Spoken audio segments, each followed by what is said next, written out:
Começa agora seu compromisso semanal com a saúde, Eu Atleta no Ar.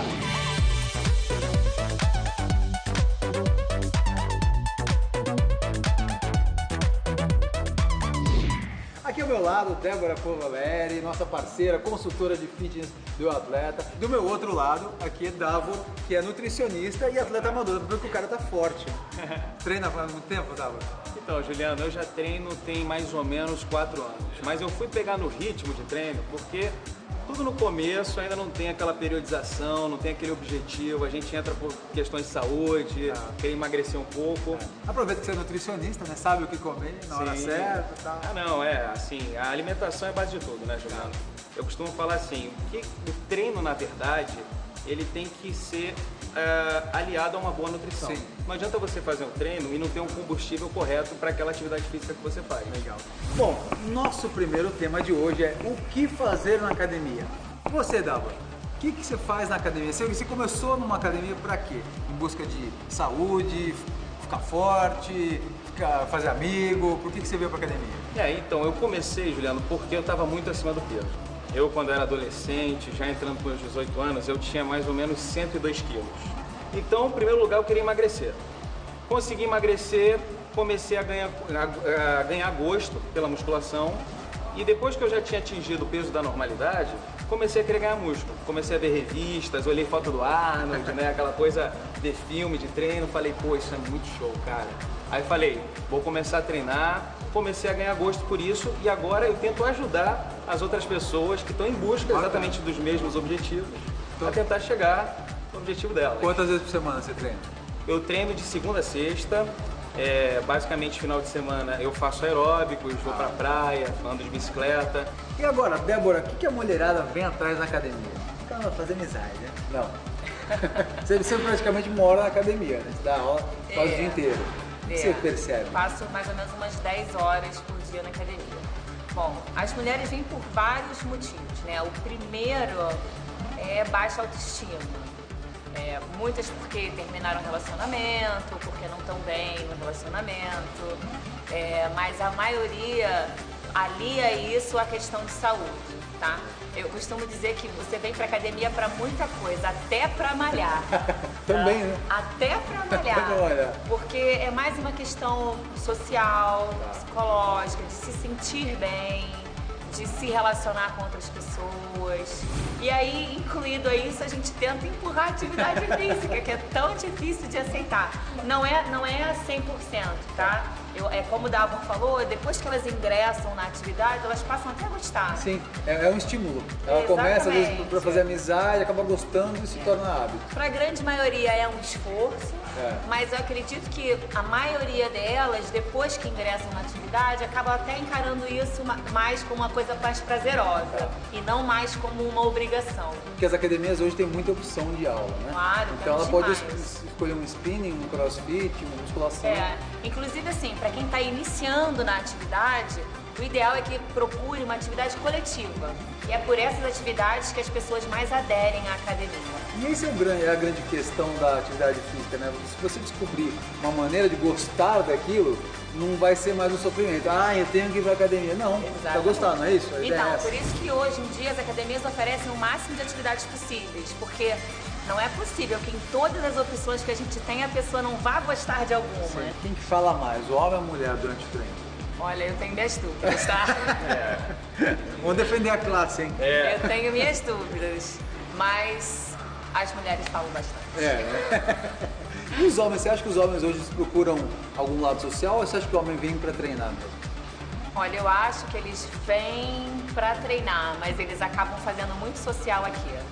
Eles acabam combinando a partidinha do futebol. Você chegou a fazer amizade na academia? Com certeza, Juliano. Eu acho que nem a Débora falou, é muito importante você estar na academia, você estar em meio de pessoas que você tem uma afinidade, não digo amizade, mas você tem uma empatia para você se sentir à vontade, você poder fazer o seu treino de maneira mais natural, uma coisa que você não se sinta obrigado a vir à academia, como a Débora falou, poxa, eu vou ter que treinar.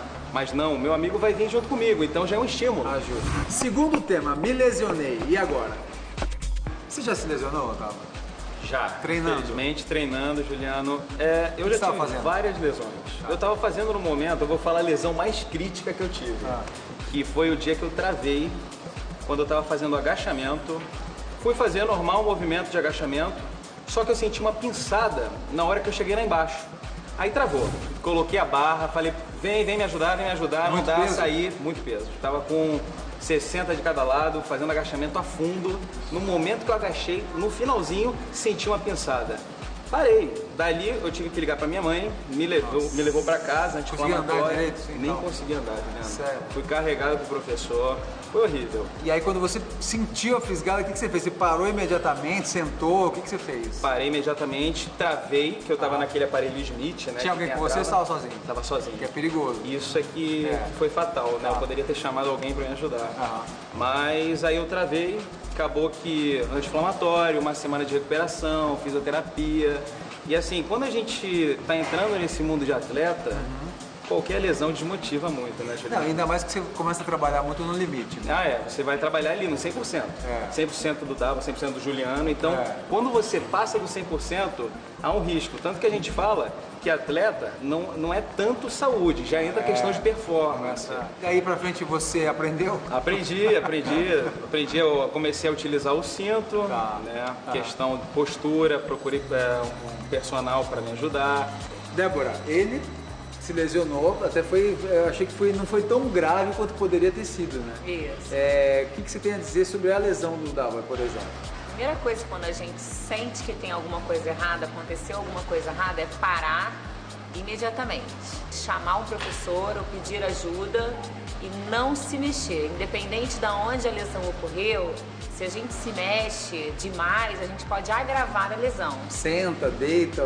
De preferência deita, se você ainda tem condições de deitar. Se você não tem condições de deitar, por exemplo, ele travou descendo no agachamento. Se ele não tivesse condições nem de deitar, ele teria que ser deitado por um professor ou por alguém que pudesse auxiliá-lo. E esse caso é um caso perigoso, porque é coluna, né? É perigoso. É coluna e o peso poderia ter caído em cima dele, né? É isso. No caso do aparelho que ele estava, o Smith, ele tem travas de segurança, né? A gente nunca deve treinar com cargas elevadas sozinho, sem acompanhamento ou de um professor ou pelo menos de um outro amigo. Você aí de casa vai anotando, nunca treinar cargas pesadas sem auxílio do educador físico. Exatamente. Que mais? Agora, em relação a outras lesões mais distais, por exemplo, machucou a mão, caiu uma anilha no dedo, caiu uma anilha no pé, chamar um professor, porque você deve ser imobilizado, tá? Pelo mesmo motivo, quanto mais a gente mexe o lugar afetado, mais risco a gente tem de aumentar a lesão. Aquela lesão muscular que há pouco tempo eu tive, inclusive, fazendo bíceps. Eu ainda continuei no mesmo dia e acho que agravou. Isso é um erro também. Isso é um erro. Tava fazendo qualquer exercício, um bíceps, por exemplo, sentiu que um braço estava diferente do outro. Um contraiu mais, o outro não, deu uma travada. Mas está com o corpo quente, está com sangue quente, que a gente fala, né? Acaba continuando. Não, tá tudo bem, vou fazer outra coisa. Não deve fazer isso. Porque seu corpo já é teu maior termômetro. Se você sentiu que alguma coisa não estava correta, o melhor é você parar. Qualquer tipo de lesão, então para. Qualquer Parou. lesão. Segunda dica, para. Que modalidades a pessoa pode se lesionar? A musculação? Todas, até caminhando na esteira. O grande mal hoje em dia é a gente malhar, treinar, prestando atenção no telefone. A gente tira o foco do exercício, tira o foco do que está fazendo, onde deveria estar prestando atenção e está deixando a atenção de lado. Terceiro tema, cinturão de treino. O Davo disse que se lesionou fazendo agachamento. Você estava usando o cinturão de treino nesse dia ou não? Não. Você já conhecia o cinturão ou não? Já conhecia. A questão era que eu nunca achei que fosse necessário, pela questão de eu já ter um fortalecimento de abdômen, paravertebral, já fazia trabalhos localizados justamente para melhorar o rendimento no agachamento. Só que eu insisti, me lesionei. Aí o que aconteceu? Professores, fisiculturistas falaram, Dávora, usa o cinto, porque o cinto vai aumentar a pressão intraabdominal, vai descomprimir as vértebras da coluna e você vai conseguir ter um arranque melhor. E agora, meu melhor amigo é o cinturão. É o cinturão. Em que momento você usa o cinturão? Logo que você chega na academia, você já coloca ele, você faz qualquer tipo de treino com ele, você faz treinos específicos, como é que é o seu uso? Então, eu uso o cinturão, Juliano, principalmente para exercícios que eu fique de pé. Por exemplo, um agachamento, um treinamento de bíceps. Pois é, então vamos saber agora de que maneira a gente tem que usar o cinturão, Débora. Ele realmente ajuda, dá toda essa sustentação para a coluna, ele funciona? Isso é verdade. O Davon falou várias coisas que estão bem certas e ele está agindo certo, tá? Na minha opinião e na opinião de alguns especialistas, o cinturão ele só deve ser usado em movimentos que você realize a carga máxima ou próximo da máxima. Se seu corpo não consegue, no caso do bíceps, por exemplo, controlar o peso que você vai fazer com a mão, você não deve fazer ou alguma coisa está errada. Então, o uso do cinturão, ele diminui um pouco a estabilidade que sua musculatura abdominal e paravertebral deveria fazer por si próprio e não com o cinto. A indicação do cinturão é a seguinte, vamos supor, você começou a treinar agora. A primeira coisa que você precisa fortalecer é o centro do seu corpo, porque todo o resto que você for fazer, ele vai estar envolvido. Tem um cinturão aí? Não. Tem algum? Tem. Tem? Tem. Deixa eu tá aí. Chegaram os cinturões. Esse aqui é o seu, né, Dá? Esse é o meu. Esse aqui é grande, de couro, e esse aqui é um menor, Débora. Tem vários tamanhos. Esse aqui é mais característico dos levantadores de peso, tá? Do powerlifting. Tá. Ele é de couro, ele é bem largo atrás e ele é mais fino na frente, tá? Mulher usa esse também? Usa, mas cada cinto também tem tamanhos, tá? Por exemplo, o meu, ele é bem pequenininho. Tamanho menor, feminino, tá? Onde tem que estar colocado? Tá? Você vai colocar o cinto. Você vai apertar na hora que for fazer o movimento. Apertou. Não é pra sair sem ar, tira a academia. Não. Você só vai apertar na hora de fazer a execução. Assim que terminar, você tem que afrouxar. Você não deve usar o cinturão o tempo inteiro. Mais uma aula que a gente teve, Dalva. Agora a gente vai falar sobre esse jejum intermitente que tá na moda, né, Dalva? É algo que... É mais alguma dieta da moda ou isso realmente tem sua eficácia? Não, tem um fundamento, Juliano. O jejum intermitente, o que é o jejum intermitente? Basicamente é você não se alimentar por 10 a 12 horas. Nossa! Mas fica menos pior quando a gente, por exemplo, dorme meia-noite. Por exemplo, a gente só almoça meio-dia, sem tomar o café da manhã. Porque já passou um tempão ali que você geralmente não come. Sim, você não come. Pode ficar no café sem açúcar. Mas qual é a ideia, Juliano, do jejum intermitente? É você priorizar a queima de gordura. Por quê? O seu corpo ele vai estar sem açúcar no momento que você acorda. Vai ocorrer um processo que a gente chama de gliconeogênese. O que é isso, Dava? Gliconeogênese? É quando o seu corpo não tem açúcar, ele fala assim, poxa, eu preciso de açúcar de alguma maneira. Então o que ele vai fazer? Ele vai procurar outros macronutrientes, proteínas e lipídios, que são gorduras, do seu próprio corpo para usar como fonte de energia. E isso é muito interessante, por exemplo, para aquela pessoa que tem a testosterona baixa, porque você tem um estímulo, por exemplo, de hormônios, a testosterona, você melhora a questão da glicemia. Então, para diabetes é muito bom. Esse jejum, então, é indicado para quem quer perder peso, é isso? Essa é a ideia. Todo mundo pode fazer isso? Olha, nem todo mundo, Juliano. Por exemplo, para uma pessoa obesa, uma pessoa que nunca fez dieta na vida, você vai falar para ela, olha só, meu amigo, você vai ficar sem comer 10 horas, 12 horas. Já cai duro. Já cai duro. Então você tem que acostumar a pessoa a fazer. É uma dieta que já é para uma pessoa que já tá acostumada com dieta. Uma pessoa que você já passou a primeira dieta, uma segunda dieta, na terceira você já pode entrar com o jejum intermitente. Como é que funciona a relação disso com um treino pesado de manhã, por exemplo? Se a pessoa vai dormir meia-noite e vai até meio-dia sem comer.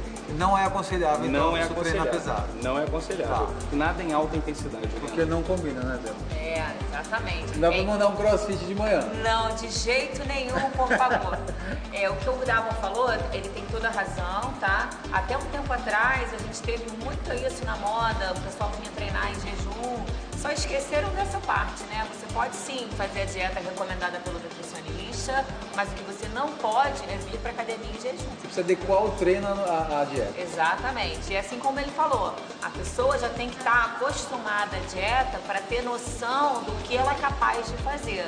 E a segunda coisa mais importante, se você vem para academia em jejum, o professor precisa saber, porque você pode desmaiar a qualquer momento. Isso é importante. E aí é mais um acidente pra gente resolver. Entendi. Tá? Então vamos pontuar tudo para ninguém fazer errado, hein? Vamos pontuar. Olha para mim aqui, vamos pontuar. Benefício, vai me falando, vocês vão me soprando, cada um de um lado. Benefícios do jejum intermitente. Queima de gordura, Aumento da testosterona, aumento da testosterona, diminuição de glicose. Mas não pode malhar. Não pode malhar durante o jejum, fazer um treino pesado de crossfit, de musculação. O ideal é o quê? Só caminhar. Se for fazer alguma atividade, só caminhada, ainda assim acompanhado, tá? Avisar o educador físico, Exatamente. o professor que você está em jejum. Olha, estou em jejum, só vou caminhar, tudo bem? Fica de olho em mim? Tá, vamos lá, bomba relógio, vamos ver. Bomba relógio. Não vamos ser bomba relógio. Hoje eu estou muito bem amparado aqui com dois profissionais, amigos, gente boa demais os dois. Obrigado pela presença de vocês. Débora Povoleri, vocês podem encontrar as suas reportagens no site euatleta.com. Que dia da semana? Então, lá no euatleta.com, no Papo de Especialista, todas as quintas-feiras tem um tema novo, que eu vou passar um texto para vocês explicando, e vocês podem mandar seus comentários, fazer perguntas, que eu respondo lá também. Pera, você, as pessoas podem acompanhar a sua rotina, como que é a mídia social? Eu sempre publico artigos sobre glúten, lactose, dietas da moda. E você que quer mandar algum recado, uma sugestão, use a hashtag EuAtleta no Sport TV. Mais informações no site euatleta.com. Até semana que vem. Tchau.